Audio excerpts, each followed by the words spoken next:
Yesterday I was asked about a favorite or most interesting Roman, and I couldn't think of one uh, because I don't know, they just don't stand out to me as much as people from the other ancient cultures, because the Romans were really system functionaries, more than anything. They were all some kind of climber. You had some of your literary figures, but for the most part, we're talking about politicians, military men. So I got online for the first time in 2 weeks today, and a guy that's been engaging me in dialogues about the ancient world wrote me trouble about Marcus Aurelius, about something about his meditations. So there's just the one book. He wrote just one book about his meditations. And this is the character that is played by Peter O'Toole, I think, in the Gladiator movie, and he gets killed by his son, played by Joaquin Phoenix, and which is supposed to be Commodus, who was a gladiator, fancied himself a gladiator.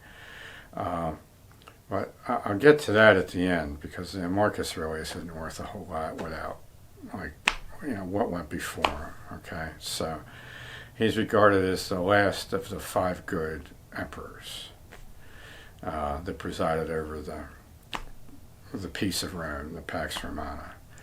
So first is Nerva, who was just a smart old dude who did the right thing. Not too many Roman emperors did the right thing. He looked around the empire and he chose the guy that he thought would be the best to run it. And he selected Trajan.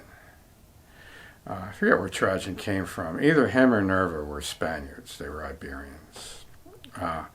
And Trajan was probably the best military leader in the later Roman Empire, in the classical Roman Empire. He was the best. He expanded the Roman borders to their furthest extent, got all the way to the Persian Gulf in the east, wiped out a civilization called Dacia in what would now be Hungary and Transylvanian parts of Poland, which was actually a high civilization.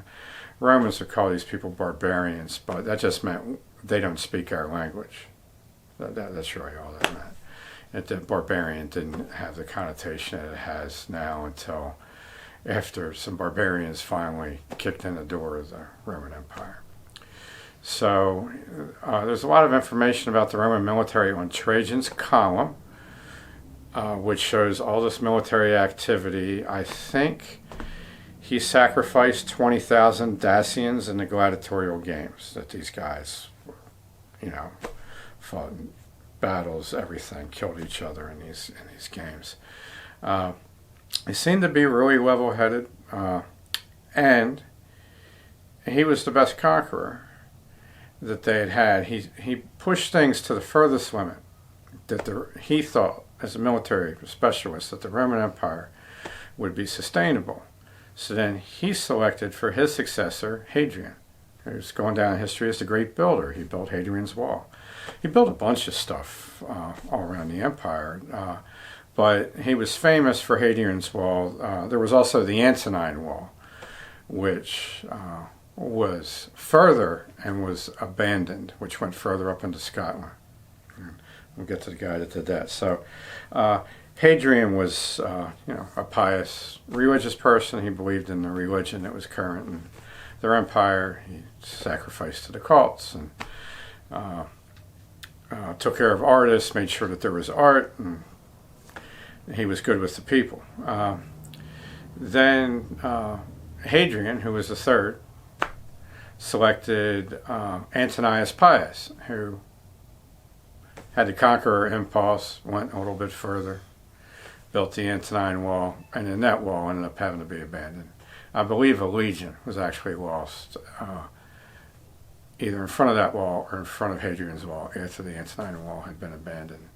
I think that legion was lost in the 200s, so that's after the time of these guys. It's after the empire had more trouble. Antonius Pius acted like he was unsuccessful really in trying to outdo Trajan and Hadrian together. You could kind of see that the ego is creeping into this a little bit more. He's trying to outdo his successors. And he also tried to equal Nerva by picking somebody that would be perfect to follow him, which was a philosopher. He was a military guy, but he's regarded as the only philosopher that ever ran an empire, which is Marcus Aurelius. And Marcus Aurelius spent a lot of time fighting the Germans, which is pretty accurately depicted, him essentially being away from Rome in Germania on these borders and dealing with these people. And they were barbarians that weren't civilized. So those are the kind of people we think of as barbarians. His son, Commodus,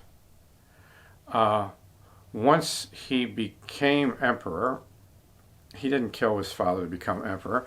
Marcus Aurelius committed the great sin of letting his son succeed him. And he basically ruined the whole thing right there.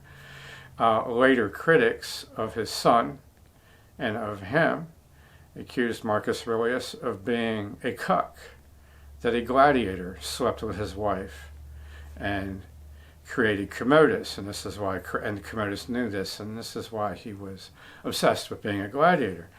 Once Commodus took charge, the Roman Empire devolved into like it was under Caligula. And he would even operate in the games, and some guy with a wooden sword would have to fight him, and he'd have a real sword. It was like pretty cruddy. Commodus ends up being strangled in his bathtub by a professional wrestler, by a man who was a wrestling champion. I don't know if he was a pancratiast or not. He was referred to as a wrestler, but the wrestlers used to cross over to pancratian, which would be like our MMA. And I forget the wrestler's name. And then he was reviled afterwards. The thing about Marcus Aurelius is he wrote a book that's probably, and it's why this young man was reading this book. I've encouraged readers of mine when they ask me what other stuff to read, not to wait for me to annotate a copy of some ancient book, but to just go read it because they're available now. You don't have to go to a college library for it. And the two things that stayed alive during the entire Middle Ages as far as the Greek and Roman literature was Aristotle, who was just called the philosopher, and Marcus Aurelius. And people still can read Marcus Aurelius today and get a lot out of it. It's really about, has a lot to do with being a man with a lot of responsibilities, away from your family, not appreciated by the society that you serve, and dealing with really tough adversaries. So a lot of businessmen could be in this position. Other types of people were certainly, a military guy. All military guys should read Marcus Aurelius. But the question that Mike had, who's the name of the young fellow, was at some point in his meditations, Aurelius suggests to get away from reading oratory, which at the time, that was being a lawyer, okay, and arguing, eventually oratory descends to either platitudes. For instance, our three presidents that were most popular when they were in office that I can recall, Ronald Reagan, William Jefferson Clinton, and Barack Obama. These were actually orators. The one was a professional actor, the second one was a bullshitter, and the third one was actually an excellent orator. They would have been, any of these guys would have been appreciated by the Romans. None of them would have respected Slick Willie, okay, because he talked more to a lower denominator. But the oratory either gets to be used for platitudes or it gets to be used for arguing in court, and it's very divisive. And so he recommends against that, but then what Mike was worried about is he also recommends against reading poetry. And you have things like the Iliad and the Odyssey that he's been reading because it's ancient literature, And he wanted to know what I thought about that. And you have to understand what poetry was starting to become when he was around.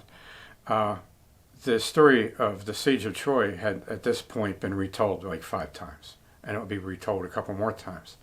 And people were competing to do it with more flowery language. And almost like people trying to make popular versions of the Bible. The Iliad was literally like the Bible with these people. The Romans saw the Trojans as their racial ancestors. And the other thing, the Argonautica, Jason and the Argonauts, that story had been done twice in the 200s BC, and that was done again. So you were getting into what we have now with movies. I mean, when can you go see a movie that's either not a sequel, not a reboot, or not just a flat ripoff of something else? There's very little creativity, and that I don't listen to music, but people that listen to music have been telling me for 20 years that's whatever type of music you listen to, that this is the case. You know, whether you're into rap or metal or country or anything, all these people tell me that this is the case. So I think what Marcus Aurelius was disenchanted about was he was defending this empire that was starting to become an overused ditto copier of itself. And there wasn't much more aspiration in that. And, you know, maybe he selected his son just out of despair that, you know, he knew what happened when you let your son take over. He either does a lot better than you or he does worse. And then the grandson definitely does worse. And it always, so these dynasties, this always happens. The dynasties always fail. And he knew that. So maybe he was in a stage of despair. He was a Stoic. Maybe he just thought, well, it's the barbarians are going to kick in the door anyhow. I might as well let my son have the best shot because I can't pick a man that's going to be able to save this ship from sinking. So that's what I think about Marcus Aurelius. Really enjoyed his book. I use quotations from Marcus Aurelius anachronistically to open up chapters in a book called Iron and Ice, which is about a squad of Roman legionnaires chasing a Celtic witch from Wales to Ireland in 27, or after the fall of Hill Fort 27, which was under Vespasian, and it occurred, I think, in the 60s AD, so, which would have been 100 years before Marcus Aurelius. But that's how much I liked Marcus Aurelius. He was, you could, if you have a crappy job, you're in a terrible spot, and you're a man, it's a very good thing to read. If you're a chick, I wouldn't bother with it. I'd read something else. Yeah.